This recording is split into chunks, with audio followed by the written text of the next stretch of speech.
بسم الله الرحمن الرحيم، والصلاة والسلام على أشرف الأنبياء والمرسلين.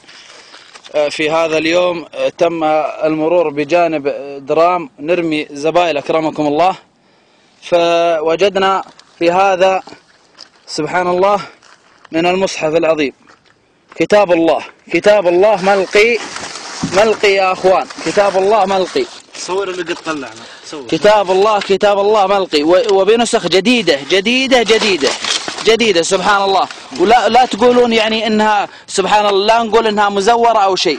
هذا الختم الرسمي عليها، يعني كان بالاولى والاحرى والاصح انها توضع في مساجد ولا تنطل يعني. وهذه في مدرسة قريبة، هذا النفاية قريبة من مدارس الحرف بجوار استراحة الأثير، ووجدنا هذه المصاحف جديدة يا أخوان.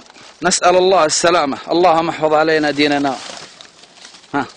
هذه هي يا أخوان، هذه هي. هل يجوز أن يرمى كتاب الله وبهذه الأعداد؟ هل يجوز؟ حسبنا الله ونعم الوكيل. حبيت بس أوضح لكم الصورة، والله يسامح من كان السبب في هذا الشيء. صلى الله وسلم على سيدنا نبينا محمد.